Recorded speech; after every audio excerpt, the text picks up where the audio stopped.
Hola amigos, soy Hawani. Now today, we've got another really quick one, but again another really useful one, because we're going to go through something today called the past perfect progressive tense.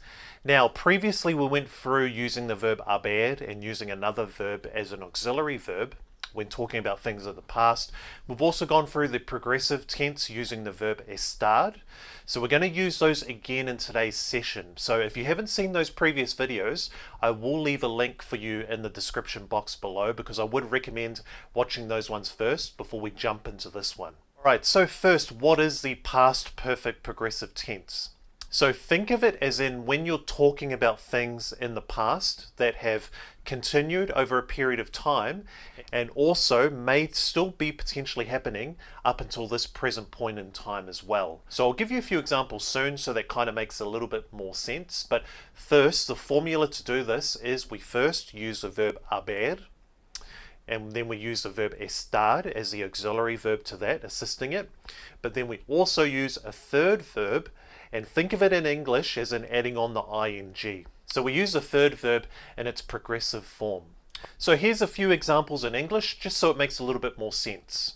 So personally about myself, I have been living in Australia for 7 years, or I have been working since I was 16, or I have been studying Spanish for 4 years. So looking at those examples there, they're events that happened in the past. They progressed over a period of time, and for myself personally, they're still going on. So this one again is another really useful tense, because personally I use this quite a lot in English myself as well. Alright, now how do we translate that? First we have to conjugate the verb haber, so let's use the yo form to start with, and we're going to conjugate the verb estar as the auxiliary. So how would you say I have been? Awesome, so you'd say he estado. So he estado. Now we're going to add on another verb onto that. So if you want to say in Spanish, I have been living, how would you say that? Awesome, so you'd say he estado viviendo. So he estado viviendo. I have been working. Cool. So he estado trabajando. So he estado trabajando. So remember, ER or IR verbs, we take off those two letters at the end and we put in yendo. And for AR verbs, we take off the AR and put ando. Let me give you a couple more examples, but this time I want you to say, I haven't been studying. No he estado estudiando. So no he estado estudiando. Let's go one more. I haven't been doing.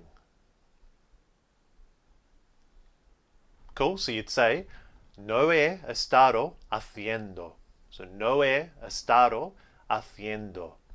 Cool, so is that starting to make sense now? Alright, let me give you a few exercises just to make sure that it is starting to make sense for you. So you know the drill, translate these over to Spanish for me. I haven't been running a lot since my teens. Cool, so you'd say, no he estado corriendo mucho desde mi adolescencia. Otra vez, no he estado corriendo mucho desde mi adolescencia. Segundo, recently we have been walking every day. Okay, this time you'll say, recientemente hemos estado caminando todos los días. So, recientemente hemos estado caminando todos los días. Tercero,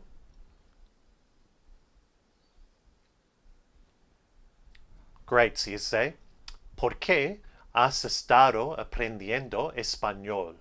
¿Por qué has estado aprendiendo español?